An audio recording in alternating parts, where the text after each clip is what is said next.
everybody, and welcome to the Benson Bake-Along Soft Pretzel Edition.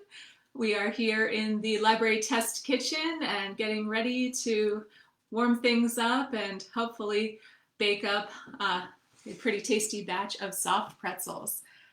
So we'll get right down to it. We did post the list of ingredients further down on the page, but just to refresh everybody's memory for this one, we are going to need warm water, some all-purpose flour, active dry yeast, and now this is the kind that you can get either in the packets like this, the active dry yeast. It also comes in jars. It doesn't matter, same stuff. So we need some of that. Some regular brown sugar, table salt, also let's see, all-purpose flour. We are using a baking soda water bath for these, so you're going to need baking soda, not baking powder. So again, baking soda usually comes in the box like this. And some butter. If you don't use butter, margarine is fine. We're just using this for brushing. It's not actually going in the dough. So once we gather all our ingredients together, first thing you're going to need is a pretty decent sized bowl. I have my large size bowl here. This is a little bit bigger than what you need, but I happen to like it just for mixing things, but you need a pretty decent sized bowl. And so you all can see what I'm doing. I'm going to tip the screen a little bit so you can see what's going into the bowl. So we're going to take a look down here. And first thing we're going to do with our bowl is we need to add 1 1/2 cups of warm water. So I've already measured out my water, 1 1/2 cups. This is like warm tap water. You do not want to have boiling water for this because this is what we're going to use to bloom our yeast. And if the water is too hot, it will actually kill the yeast. So we want, this is probably about 110, 115 degrees. So maybe if you get it the hottest tap water you can get and then let it sit for a couple of minutes so it cools down a little bit, that's about the temperature you want for this. So to our 1 1/2 cups of water, we're going to add 1 1/4 teaspoon of our active dry yeast. Now a packet like this is roughly 2 1/4 teaspoons, so we're going to snip this open and we're actually going to measure out 1 1/4 teaspoons of our active dry yeast. So I've got my little measuring cups over here.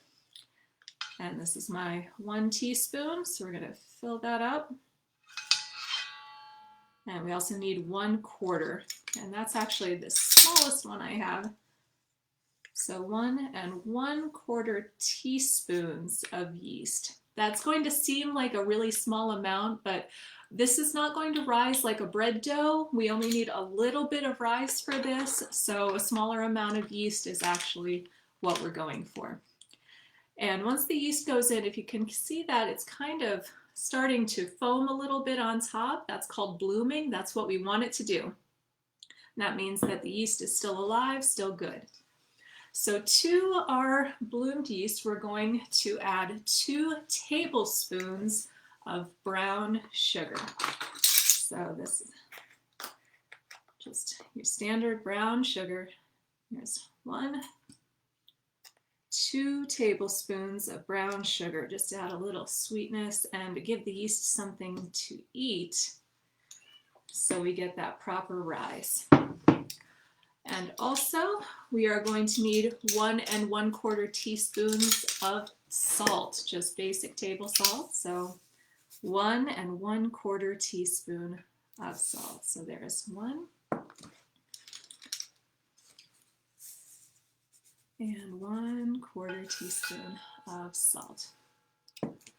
And once that's in there, we're going to go ahead and give this a stir. So we're going to mix all this in here, give the salt and the sugar a chance to dissolve in with the yeast, give the yeast a chance to kind of activate, start working on that sugar. And what we're hoping for at the end of this is a soft pretzel, kind of like the ones that you would get from that shop at the mall. So just a nice, chewy, little bit sweet, soft pretzel. So we've given that a pretty good stir there. It looks kind of muddy. That's what we want. And you should be able to smell that yeasty smell. It has a very distinctive odor. So to our liquid and our yeast, we're going to add 4 cups of all-purpose flour. And what we're looking for here is, once we've stirred all this together, we want to have a nice dough that's not particularly sticky and not particularly dry. So humidity does make a difference in baking. If it's a really humid day, you might find that your dough is a lot stickier than you would like it to be. Sometimes on dry days, like in the wintertime, you'll find that the dough is just not really coming together the way you want. And it is okay to adjust a little bit for that, but when you're just getting started, it's usually best to follow the recipe right down to the letter. So for this one, we're going to do our full 4 cups of all-purpose flour.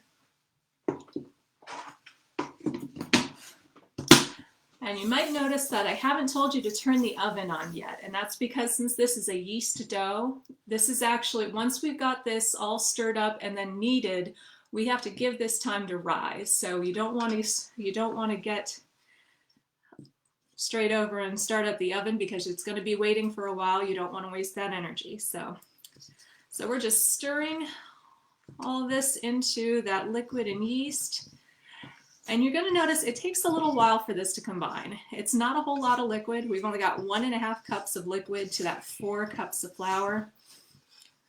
So just going to keep giving it a stir around. You'll notice it's going to start to look flaky, like it's starting to come together, but it's got kind of an odd texture to it. Now we're going to work that out in the kneading. Now, if you have a stand mixer like a KitchenAid, all of this can be done in the KitchenAid. You don't have to do this by hand, but for those of us who don't use the KitchenAid, this option is available. Now, if you were using the KitchenAid, you would do exactly what we just did. You would pour your warm water into the bowl of the KitchenAid, add your yeast, your sugar, and your salt, give it a little stir, all while it's in the bowl. And then when we get to this step, you would put your dough hook on as if you were making bread. Most KitchenAids do come with a dough hook attachment. That's what you would want to use for this. And then we're going to get this all to combine. Now, for those of us who are not using the KitchenAid, this is the fun part. This is where we get messy. So you want to make sure your hands are really clean, because we're going to dig right into the dough. So I'm going to clean my spoon off a little bit here and put that off to the side. And usually what I do, while it's still, this is obviously still pretty loose, there's a lot of loose flour in here. While it's still in the bowl, I start by giving it a squeeze. And what we're trying to do is just incorporate a lot of those loose bits before we dump it out on the table and have a giant mess. So we're just kind of mixing this all together. Just trying to see if we can pull it together. And you'll notice the more that you are rolling this around and giving it a squeeze, more and more of that dry flour is going to work itself into the dough. So let's see, we got a little bit less mess here. It's starting to come together. Now at this point, we're going to do an actual knead. So I'm going to go ahead and turn this out on the table. And we've got our main hunk of dough here, and then I'm going to go ahead and drop my extra flour on top. This actually works well. For some things, they tell you when you're kneading that you should flour the table. I found for this one, I don't really like getting that extra flour in there because you don't want it to be too tough. So what we're going to do is we're just going to go ahead and squeeze this and kind of give it a push down. And then we're going to fold it and then squeeze again. This is the basics of kneading. It's the same thing you would do if you were doing bread dough. Just kind of squeeze and give it a push. And each time you do this, if you can pick up a little bit of that loose flour, or you roll your dough ball on top of that loose flour, you're going to pick up more and more of that mess.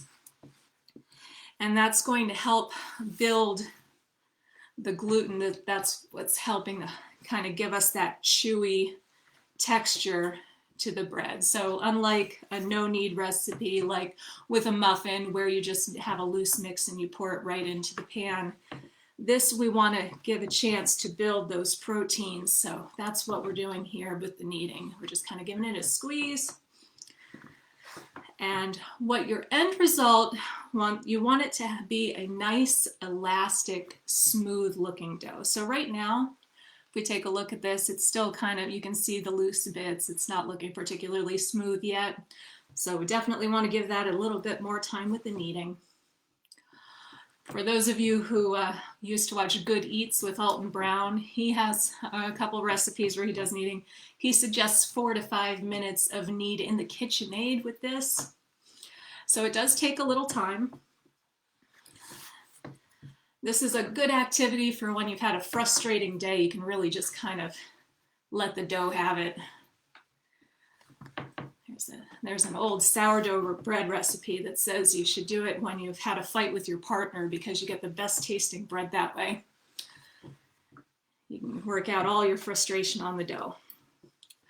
And you'll notice if you take a look at the table, a lot of that flour is incorporating in there. We don't have nearly as much of that loose mess because it's starting to get into our dough here. So keep kneading here for a few more minutes till we get that nice, smooth, elastic look to the dough. Now, again, with a KitchenAid, you're just going to let the mixer run probably on low to medium speed for 4 to 5 minutes. And you'll notice when the dough really starts to hang on the dough hook, it's probably getting close to ready. And you'll be able to see here, hopefully pretty shortly, what that nice elastic look to the dough looks like. So just kind of good for your forearms too. You can build up that muscle. I like kneading. It's kind of a nice activity, especially on a cold day like today. Spending some time in the kitchen getting a workout and then warming the oven up, just about perfect. So, all right, so let's take a look here at our dough. It's looking, now you're seeing, when I pull on it, we're not getting those weird striations now. It's looking a lot smoother. It's got a nice elasticy feel to it. I can't push my finger. I really have to kind of push to get it to dent on with my fingers. So that means that we're just about to a point that we want to be with this kneading process. My table's a little shaky, so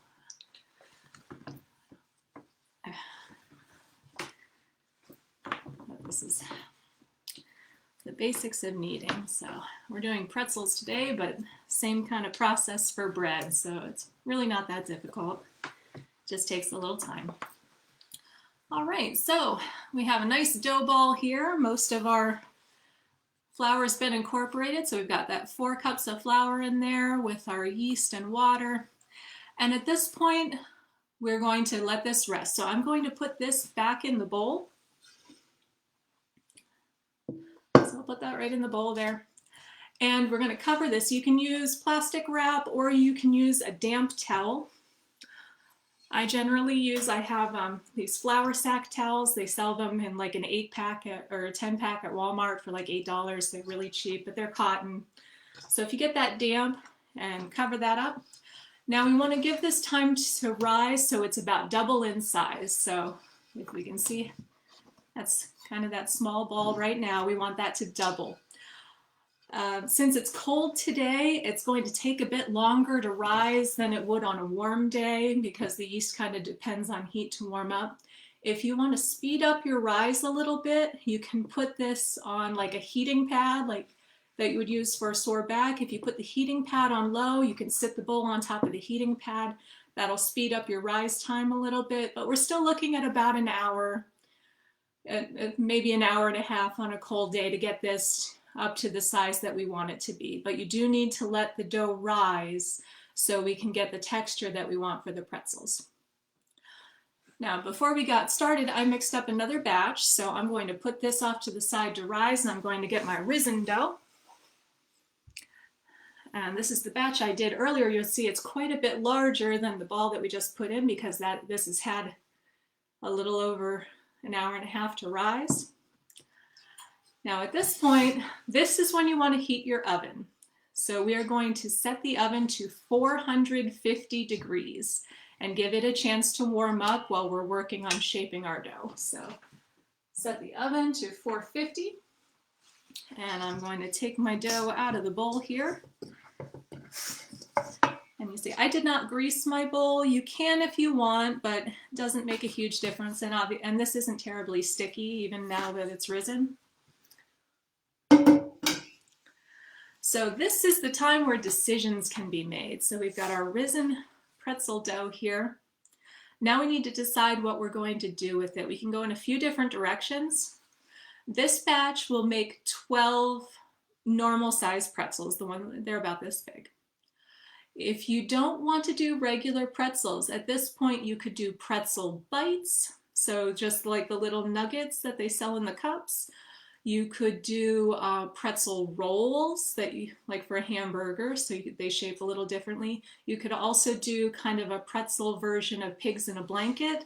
So if you have cut up hot dogs or those small sausages, you can pinch off pieces of dough and wrap it around the sausage at this point. So you do have some options with this. It's pretty flexible. For today, we're just going to do some standard pretzels, and I'm going to do a group of this as pretzel bites because that's what my kids enjoy. But we're going to start out by dividing this up into 12 pieces. And the easiest way I found to do that is with a sharp knife, and just go ahead and start by cutting it in half. So just kind of giving it a gentle pull here. So now we've got 2, and then if we cut each of those, we'll have 4.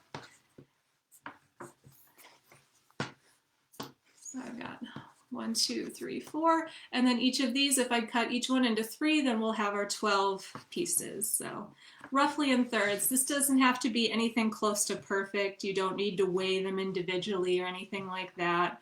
They'll bake up just fine. But if you're trying to get a uniform size of pretzel, you'll want to try and make these as close to the same size as you can. But for right now, we're just cutting these up into chunks. So we have 12 sections of dough.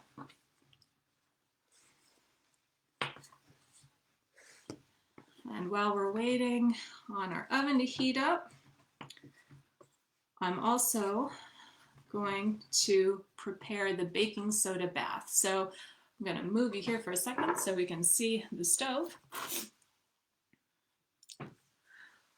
The distinctive thing about pretzels, what really gives them their pretzel flavor, is this baking soda bath. So you'll see over here, I have my Dutch oven on the stove. This is a pretty standard size, like for doing casseroles. And this it's half full of water right now. That's 10 cups of water. So you can eyeball this. It doesn't have to be exact, but we're looking at roughly 10 cups of water. So we're going to put that on and set it to boil. And while that is coming up to the boil, we're also going to add to it 2/3 of a cup of our baking soda. So like I said, the baking soda that just comes in the box. 2/3 of a cup, we're going to sprinkle that into the water. And we're going to allow that to come up to a full boil. And while that is working on coming up, we're going to go back here and work on shaping our pretzels. So we have all our individual sections of dough here, and we're just going to grab one.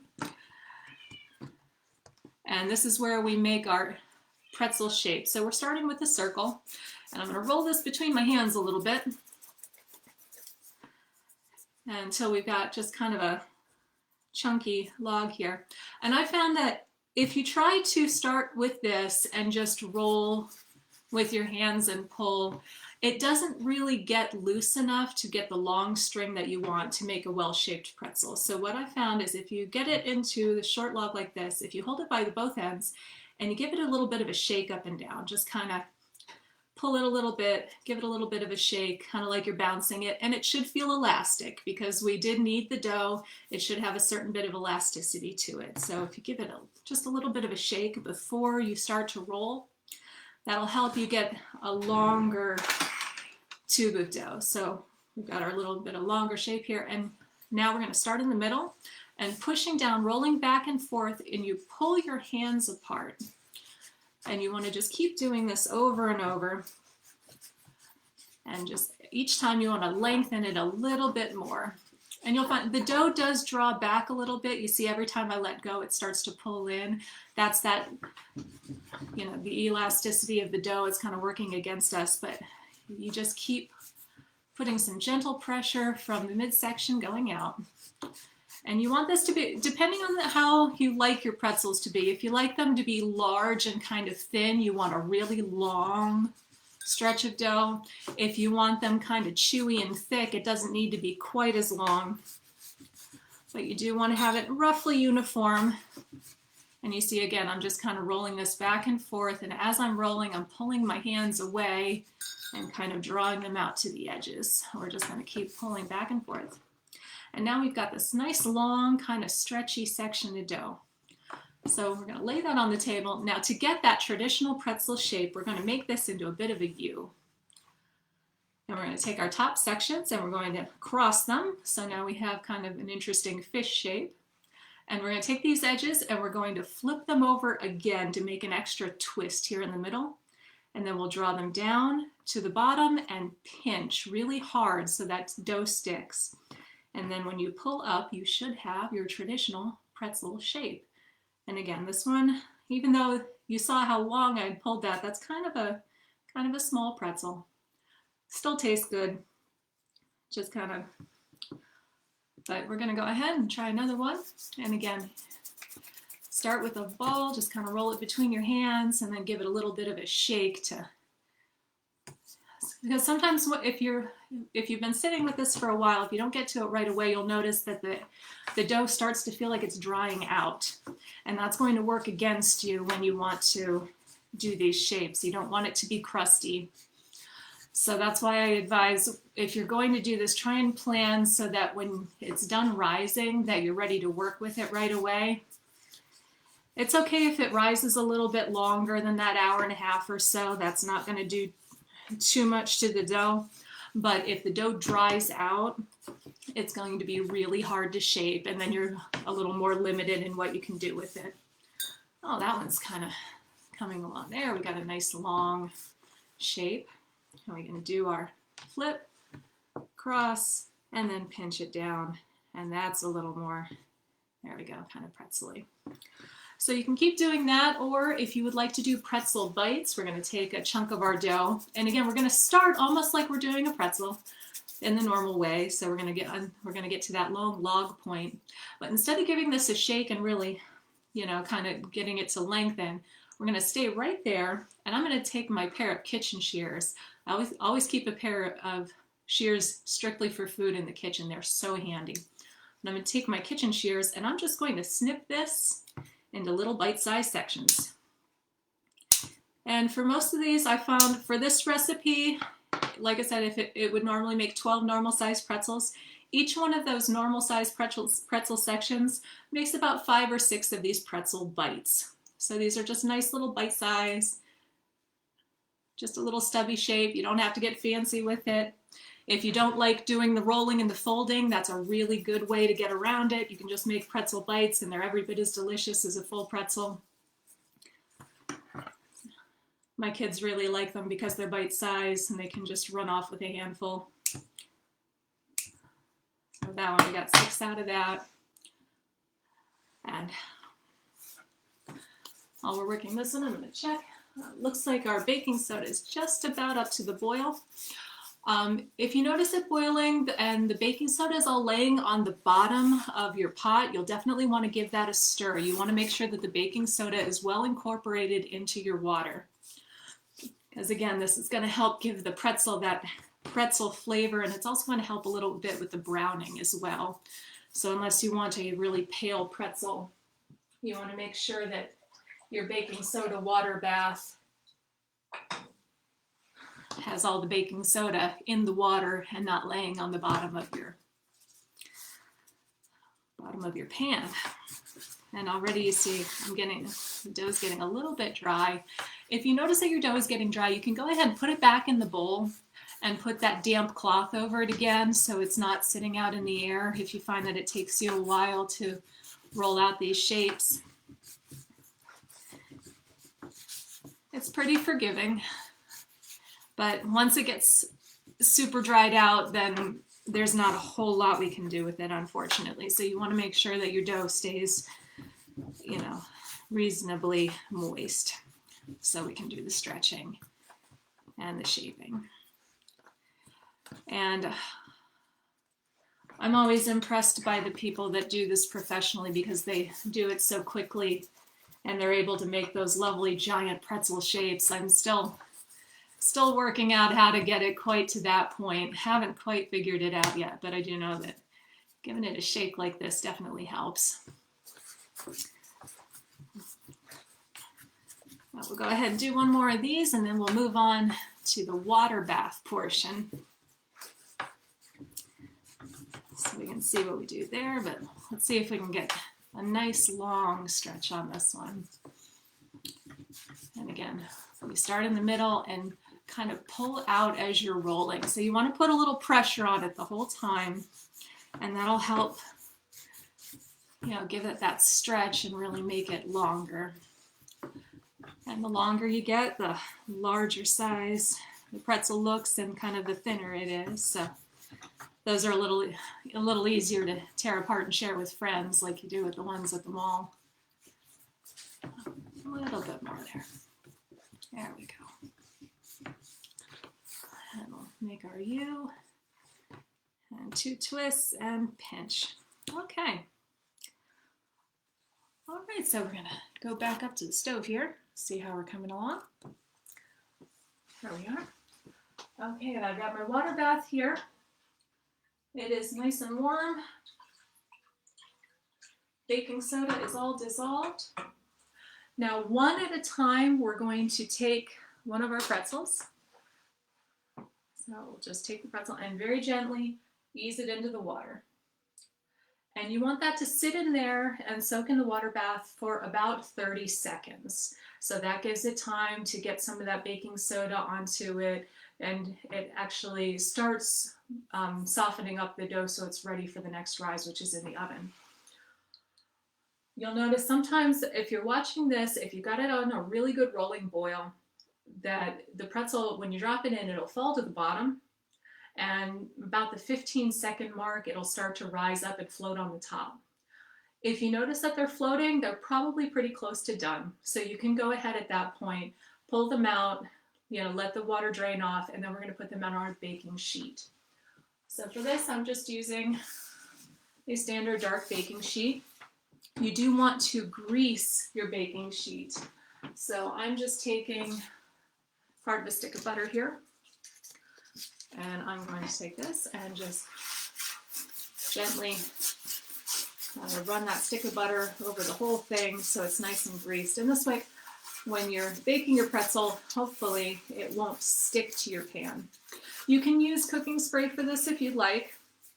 I know some people use parchment paper, but I found with the parchment paper, if you don't grease the parchment paper, a lot of time the pretzel will stick to the paper and that doesn't taste very good. So I usually just stick with straight up butter, and it seems to work pretty well.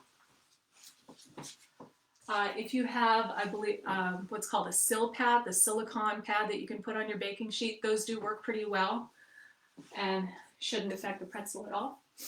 Okay, so that pretzel that we just dropped in is floating, so I'm going to go ahead and take my slotted spoon and fish it out of the water bath and let the water drain off, and then we're going to drop that onto the tray.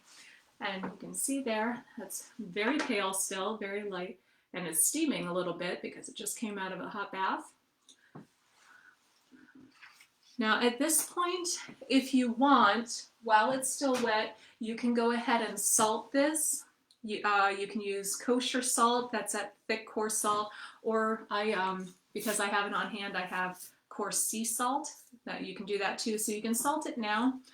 But for this particular batch, we're going to do something a little different after they're done baking that will help the salt stick as well, so I'm not going to do that with this one.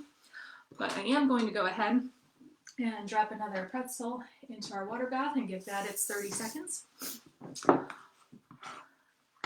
There are a lot of different flavor variations you can do with pretzels. the dough is pretty well set for this. You can do things afterwards, like if you wanted a dessert style pretzel, you can do a cinnamon sugar coating on it.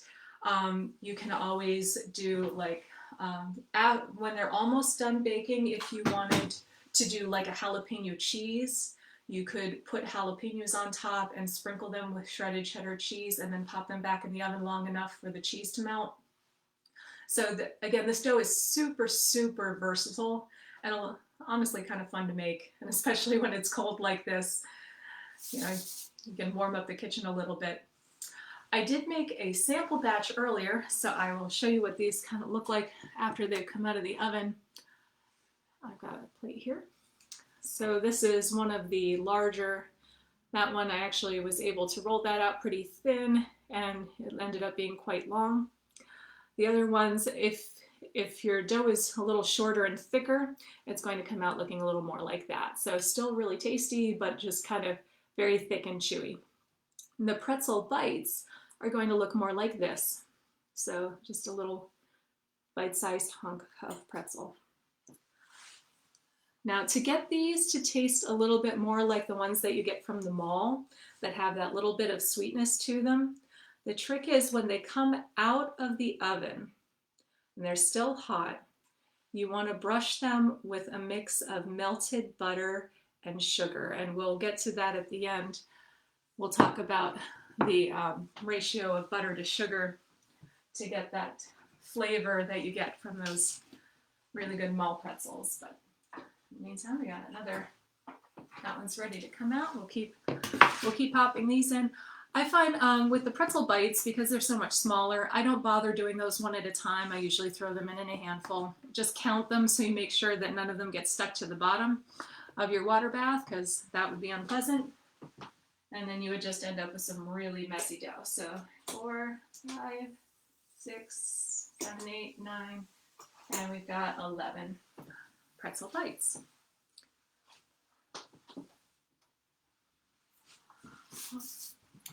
At this point, while you're waiting for your water bath, our oven is preheating. If you want to do some minor cleanup, you can. I always find it's best to kind of clean up as you go along in the kitchen, and that way you're not mad at yourself later when you want to go and enjoy food and you can't find a place to sit down and eat it. So I'm going to grab my dirty bowl here. I've also found, especially with pretzels, they are a little time consuming because you have to wait for the rise and everything else. So if you're going to do these, I find that it's best to do a couple of batches because the ingredients list is super simple. By the time you throw it together, really the wait time is in waiting for the dough to rise. So this way you have, you know, a whole bunch of pretzels at the end of it for your trouble, and they do freeze well. So when these are done, if you want to freeze them, you can go ahead, make sure, you know, when they're all baked, let them cool completely. You can put them in a freezer bag, drop them in the freezer. They last for a couple of months. And then when you want to reheat them, you have a couple of options. You do want them, when they come out of the freezer, you want to give them time to thaw first. So you're not getting, because if you don't give them time to thaw, they're going to have extra moisture. And if you try to heat them right away, they're going to be soggy. And you don't want to have that. So if you take them out of the freezer, give them some time to thaw, then you can do them either in the microwave for about 20-25 seconds, or you can put them in the oven. If you wrap them in tin foil, pop them in a 450-degree oven for about 3 minutes. That will warm them right back up. They'll be nice and soft and chewy again, even though they've been frozen. So we've got just these 2 left. We're going to cheat and put them both in at once. It's a pretty big pot. So we'll give them their 30 seconds. And you might notice when you put these in that your baking soda is going to fizz up. It's going to get really bubbly and everything. That's what we want. That means that it is reacting with the dough and it's starting to adhere to it. That's going to mean that we're going to get that nice pretzel taste that we're looking for.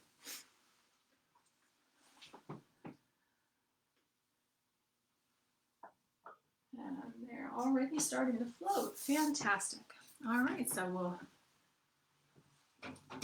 give them their time. Now these are not going to rise a huge amount when they go in the oven, so it's okay if they don't have a ton of room on the baking sheet. you can put these in kind of close together. So I'll come over here and show you. Like right now, that's about the distance I have, or they're just kind of tossed on there. Little bit of space to rise, but you don't need to worry about it. They don't need a whole lot of room to rise on this. So we're going to pop these in the 450-degree oven for 10 minutes. And while I'm setting my timer, you want to do this probably on the middle rack of your oven. If you have multiple racks, you want it to be in the center so they're getting nice distribution of heat on the top and the bottom. Also, I found that if you try to do more than one tray at a time, you're not going to get even heat distribution. So if you try to do 2 levels at once, the tray that's on the bottom is probably going to get very dark on the bottoms much more quickly than the top one is going to cook. So you're going to get uneven cooking time. Easier to just do 1 tray at a time. Now, there are some options for making homemade dip for these. So if we want to do that, we can, while we're waiting for these to come out, we can start prepping our dips and things for the top. So like I said, the pretzels that you get at the mall have that sweet flavor. So what we're going to start with is, I've got a pan over here that I've been keeping on the back of the stove. And in this pan, I've got 4 tablespoons of melted butter that unfortunately you can't really see. Hang on just a moment. So we've got some nice melted butter in there, 4 tablespoons of just regular stick butter. Like I said, and you can use margarine if that's what you keep in the house. Margarine does work. So to this 4 tablespoons of butter, we're going to add 1 tablespoon of white sugar. So just your standard granulated sugar. So I'm going to grab my sugar here. And 1 tablespoon, that's the big one. So it's a 1-to-4 ratio, sugar to butter. And once the sugar goes in there, I'm going to take my mini whisk and we're going to give this a little bit of a stir just to make sure that the sugar kind of melts in with the butter. And this isn't really a glaze, it is just a sweet butter. But keeping it soft like this is going to be able, that's going to allow us to just dip the pretzels in it. And that way, when we dip the pretzels into the melted butter, then when we salt them, the salt is going to stick to that butter. So you won't have the problem of salt falling off as soon as it goes on the pretzel. Now, if you don't want to do the sweet butter topping for your pretzels, if you prefer them just super plain because you're going to use them for like sandwich buns, or if you want to eat them with, like a nacho cheese dip, before they go in the oven, you can give them a light wash with either water, or you can mix up a single egg. You can scramble an egg and mix a little water in with it and brush that over the tops, just so the tops are damp, and then you can put your salt on before they go in the oven. And if you bake them with the salt on, the salt will stick as well, but I find that, especially around this household, that they like the sweetened flavor with the butter topping at the end, so we tend to do that, and then I just salt them after they've been buttered, which makes for a nice flavor. And also, if you want to do the cinnamon sugar variation, so after they've been baked, you can brush them with the melted butter again. And for cinnamon sugar, I'm going to get my bowl here. For a cinnamon sugar mix, you start with 1/2 cup of your white sugar, so 1/2 cup. And depending on how much cinnamon you want in it, you can do 1 or 2 tablespoons of cinnamon. So you add that into your white sugar, and then give it a bit of a stir. So I'll just kind of mix this up. And you're going to find very quickly that your white sugar goes from being white to this lovely brown color because of the cinnamon, and it smells amazing. And I find with this, especially depending on the size of your pretzels, the pretzel bites, it's not so much a problem. I can fit those right in the bowl.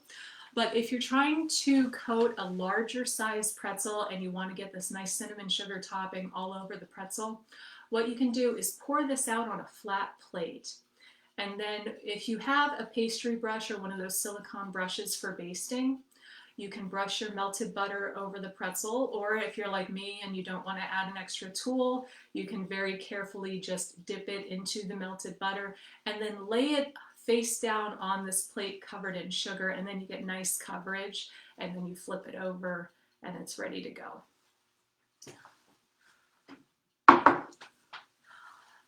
I did not get all the ingredients tonight to do a nacho cheese dip, but it is very easy to make a homemade nacho cheese sauce for your pretzels if you prefer something a little more savory.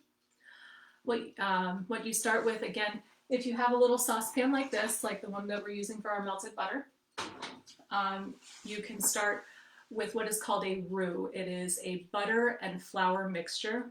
So for this particular one, if you have 1 tablespoon of butter and 1 tablespoon of flour, you melt the butter in your saucepan and you add the flour and mix it together, and it's going to mix together. It's going to make what looks like a really thick kind of paste that is called a roux. And to that you add 1 cup of milk. And you keep stirring that over low heat, and the butter and flour mixture, that roux, is going to combine with your milk and it'll thicken it up. So you'll have a very thick white sauce at the end of it. If you just keep stirring to make sure that the flour mixture doesn't adhere to the bottom of your pan. Just keep mixing away at it, keep mixing away, and you'll see that the milk starts to thicken up as it warms. The warmer it gets, it'll get thicker. When you pull your spoon or your whisk out, you'll notice that it's, instead of pouring off, it starts to kind of dribble. That's the consistency you want. And to that, you've got 1 cup of milk, your 1 tablespoon of butter, your 1 tablespoon of flour. You pour in 8 ounces of shredded cheddar cheese. So the pre-shredded, like the smaller bag, the 8-ounce bag of shredded cheddar cheese. If you pour that in there, take it off the heat and mix that up, the cheese will start to melt into that white sauce and it'll get nice and thick and gooey. And then you pick your favorite hot sauce, whether that's Frank's red sauce or sriracha. You add like 2 tablespoons, 3 tablespoons of your hot sauce into that cheese sauce, and that'll give you that nice bitey nacho cheese that you perfect for dipping your pretzels in. And again, you'll notice with a lot of the ingredients here, this is probably stuff that you keep around the house. The cost to do an entire 12 batch of pretzels is probably comparable to buying 1 of those large cups of the pretzel nuggets at the mall pretzel shop. It is super affordable, doesn't take a whole lot of time, and hopefully at the end of this we'll have something that's pretty delicious. So still have about 2 minutes left on the timer, but you should be able to smell when you get to about this point. You're going to smell that pretzel smell. It's going to be kind of wafting out of the oven. I have found that the 10 minutes will give you a slightly lighter colored pretzel. So the batch that I did earlier, I did it in 2 sections. So this one, this lighter colored one, that was a 10-minute pretzel. So after 10 minutes with the baking soda bath, you see it's a little brown on the front, but mostly a lighter color. If you are feeling brave, you want to go a little bit longer. This pretzel was in for 12 minutes. You see that that's got that nice darker, that more pretzel look to it.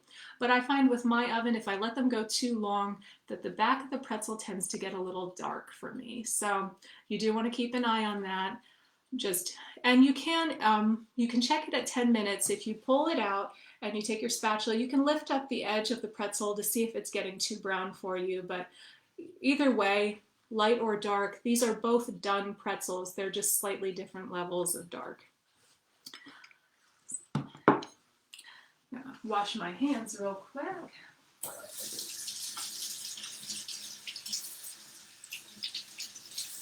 As we wait for those to come out of the oven.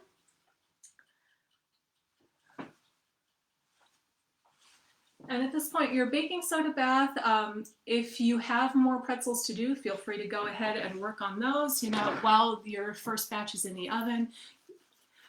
I still have some dough here, so we can work on that a little bit. I'll probably make some more pretzel bites out of this one. But... aha!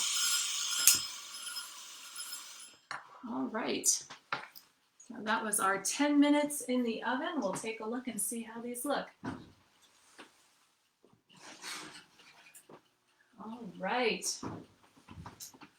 So 10 minutes in the oven, and you'll see that we've got a nice mix here of light and dark, that the large pretzels are a little bit on the lighter side. There is more dough. They do take a little bit longer to cook, but those pretzel bites have got a nice dark shine on them. They look pretty good. I'm pretty happy with that. I don't mind if the pretzels are a little bit light on top. You do want to make sure that they are cooked the whole way through. So you can tell by feeling on them. You'll notice if this consistency is wrong. If you push them and your finger goes right through, they have not cooked enough. You want it to have a little bit of a hard crust on it. So you should be able to hear that, kind of hear the noise as you flick those. And that tells me that they are done on the inside, and those are okay to go ahead and do the topping on. So I'm gonna very carefully put those on my table on the hot pad. And we're going to see about doing the butter. So there's our baked pretzels. And like I said, I do not have one of the brushes, but I do have my pot of melted butter and sugar here. And you can use a fork if you'd like, or if you're tough and you've got tough fingers, you can kind of go with this. I'm going to go ahead and use the spatula because they're sticking a little bit. A little bit of stick. Oh, maybe a lot of stick. I guess I should have used more butter. This is the test kitchen. We always have to test our hypotheses. There we go. All right, so we've got a pretzel bite here that's ready to go in our butter dip. And generally what I do is I just have my butter there and I pop that in and roll it around a little bit on its top and pop it back out. And now that is nicely buttered. And if I get my sea salt here, I can go ahead and sprinkle that. And you'll see that the salt is sticking very nicely to that nice butter topping on the pretzel.